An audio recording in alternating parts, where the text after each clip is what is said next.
Tammy Oldham had always felt that the ocean spoke to her in a language few could understand, a language of silence and power, calm and chaos. When she met Richard Sharp, a skilled British sailor with sunburned skin and eyes that gleamed like the horizon, she felt her soul anchor for the first time. Together, they dreamed not of houses or cities, but of endless water and faraway lands. So when a wealthy couple asked them to deliver a 44-foot yacht named Hazana from Tahiti to San Diego, it wasn't just an opportunity, it was destiny. The morning they set sail, the sea was calm, wrapped in a golden dawn that promised adventure. The gentle breeze brushed against their faces, and the sail flapped softly like a heartbeat in rhythm with the ocean. Tammy stood barefoot on the deck, hair dancing in the wind, as Richard smiled from the helm. Everything felt infinite. They cooked together, sang to the waves, and took turns steering through the glittering expanse of blue. Every sunrise brought laughter, and every sunset brought stories whispered under the stars. It was more than a voyage, it was a love story written by the sea itself. But on the 12th day, the radio crackled with a warning. A storm, forming east of them, was growing into something monstrous, Hurricane Raymond. Richard looked at the map, his brow tightening. "We can't outrun it," he said quietly. "But maybe we can face it smart." Tammy's heart sank, but she trusted him completely. They lowered sails, secured lines, and tied everything they could. The wind began as a whisper but soon turned into a scream. By evening, the sky had changed colors, from soft blue to angry gray, and the waves rose like mountains. The boat tilted and groaned, the ropes straining as if alive. Richard shouted over the roaring wind, "Stay below deck, Tammy!" She obeyed, clutching the cabin walls as every crash of water sounded like thunder tearing the world apart. The night descended, but there was no darkness. Lightning split the sky into pieces, illuminating Richard above, fighting the storm, his body silhouetted against the chaos. Water poured into the cabin, and Tammy pumped it out with shaking hands, praying under her breath. Every second felt like an hour. Then came the roar, the sound of something massive snapping. The mast. It broke like a bone, crashing across the deck. "Richard!" she screamed, but her voice was swallowed by the storm. He looked back once, eyes fierce, then unhooked himself to secure the sail. The next wave came higher than all before it, a wall of water that towered over the yacht. It struck with unimaginable force. The world turned upside down. She felt herself thrown, tumbling through air and salt water, her body spinning until everything went black. When she opened her eyes, she was lying face down in the flooded cabin. Her head throbbed, her ears rang, and the world was eerily silent. The storm had passed. The boat was half sunken, broken but afloat. She pulled herself up, calling Richard's name. Oh! When Martin finally opened his eyes, the world was not the same. The ceiling above him was white, smooth, and lined with faint reflections of light that blinked rhythmically like a heartbeat. His throat felt dry, and every breath sounded like it came from somewhere far away, as if he were underwater. He blinked again, slower this time, trying to remember the last thing he had seen before everything went dark. A cold October night. Tires screeching. A flash of headlights. Then nothing. 19 years had passed since that moment, but to Martin, it felt like a single breath. He didn't know he had been asleep for almost 2 decades. He tried to move his hand, but the effort felt like lifting a mountain. His muscles resisted him, stiff and foreign. He turned his head slightly and saw a woman sitting beside his bed, older, her face carved with time, yet somehow familiar. She was crying silently, hands trembling as she reached out to touch his face. "Martin!" she whispered, her voice breaking like a fragile thread. He looked at her in confusion. "Who are you?" he asked weakly. The woman froze. For a long moment, the only sound in the room was the steady beeping of the monitor. "I'm your wife," she finally said, her voice filled with both joy and heartbreak. "You've been asleep for 19 years. The words didn't make sense. 19 years?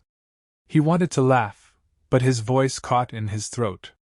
His mind raced, searching for a memory, any clue that could explain this impossible truth. But his last memory was still that night, the headlights, the crash, the silence. Now everything had changed. His wife, once in her 20s, was now a woman in her 40s. His own reflection in the small mirror by the bed showed an unfamiliar man.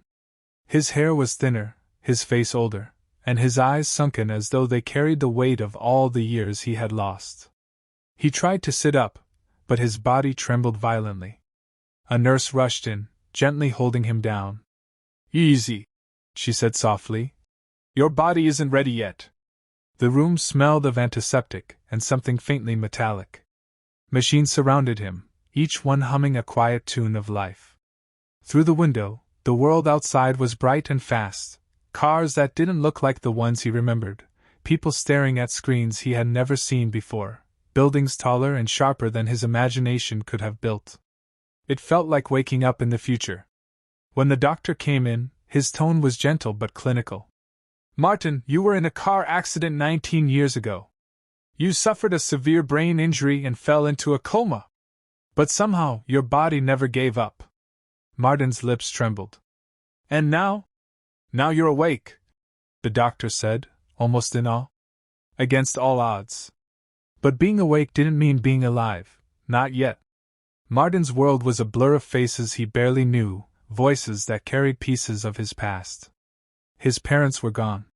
His younger brother was now a middle-aged man with children of his own. His wife told him stories.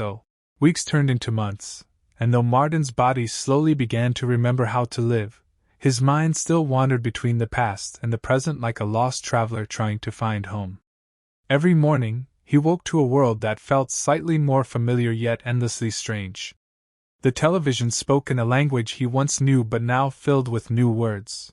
Apps, AI, social media, things that meant nothing to the man who had fallen asleep in the early 2000s. He watched cars glide silently down the road, machines answering voices, and screens replacing faces. It was both fascinating and terrifying. But deeper than that confusion was the ache of knowing that the world had continued without him. He had once been a man with plans, a new job, a honeymoon, a life waiting to unfold. Now, all that waited for him was recovery. One morning, as light filtered through the hospital blinds, Martin's wife, Emily, placed a small box in his lap. Inside were photos, yellowed edges, frozen moments of laughter and love. "You should see what you missed," she said softly. His fingers trembled as he picked up a picture of their wedding day. They were both smiling, young and reckless, holding hands under a sky full of promise. Then another photo, his parents, who were gone now. Another, his brother, older, grayer, a stranger wearing his sibling's smile. Martin's chest tightened. Each photograph was like a window into a life he could see but never touch. "It's like watching someone else's story," he whispered. Emily smiled sadly. "It's still yours." But it didn't feel like it. When he looked in the mirror, he saw a man with 19 years of missing memories etched into his face. Sometimes he'd close his eyes and still feel the crash, the screeching tires, the blinding lights, the sound of shattering glass. The doctor told him these were phantom memories, fragments of trauma stitched into his subconscious. Yet to Martin, they were the only thing that felt real. His therapist encouraged him to write, to rebuild his timeline through words. So, with shaky hands, Martin began keeping a journal. "Day 1 of remembering," he wrote. "The world feels like a movie I wasn't invited to watch." He wrote about his frustration, about feeling like a ghost haunting a future that wasn't his. But as days passed, something inside him shifted. He began noticing the beauty in this new world, the way lights danced across glass buildings, the laughter of children chasing drones instead of kites, the kindness of strangers who had only known his name through newspaper headlines. The story of the man who woke up after 19 years had gone viral, and people sent him letters, gifts, even video messages. "You give us hope," one message said. "You're proof that miracles happen." But Martin didn't feel like a miracle. He felt like a man who had died and come back to find his life taken by time. One afternoon, Emily took him to their old house, the one she had kept after the accident. As he entered the 15 days had passed since Rayhan first opened his eyes on that endless blue ocean, and the island had become both his prison and his home. His body was weak, but his spirit burned stronger than ever. That morning, while searching for dry wood near the shore, he froze. A faint humming sound drifted through the wind. At first, he thought it was in his head, another cruel trick of isolation, but then it grew louder. His heart started pounding. He ran toward the beach, stumbling through the sand, scanning the sky. And there it was, a helicopter, small but real, gliding low over the horizon. For a second, he couldn't move. Disbelief pinned him to the ground. Then instinct took over. He grabbed dry leaves and branches, piling them together, his hands shaking as he struck stones to spark a flame. Smoke rose slowly, curling into the air, then thickened as the fire caught. He waved both arms, shouting with every ounce of strength left in him. "Here, I'm here." The helicopter hovered, turning slightly, and then it changed direction, heading straight toward him. Rayhan fell to his knees, tears mixing with sweat and dirt. The wind from the blades whipped the sand into a storm as rescuers descended, shouting words he could barely hear over the noise. They reached him, their hands pulling him up, wrapping a blanket around his shoulders. As the helicopter lifted off, Rayhan looked down at the island shrinking beneath him, the same place that had nearly taken his life but had also saved it. He watched the ocean stretch endlessly once more, no longer a monster but a mirror of peace. One of the rescuers asked softly, "How did you survive all alone?" Rayhan turned his head, eyes tired but steady, and whispered, "Because I never let the sea decide when I die." The rescuer smiled quietly, and for the first time in weeks, Rayhan allowed himself to breathe without fear. The endless blue that once tried to swallow him now looked calm, almost kind. As the helicopter disappeared into the clouds, Rayhan closed his eyes, a single tear rolling down his face. He had fought the ocean, the hunger, the loneliness, and he had won. He wasn't just rescued. He was reborn.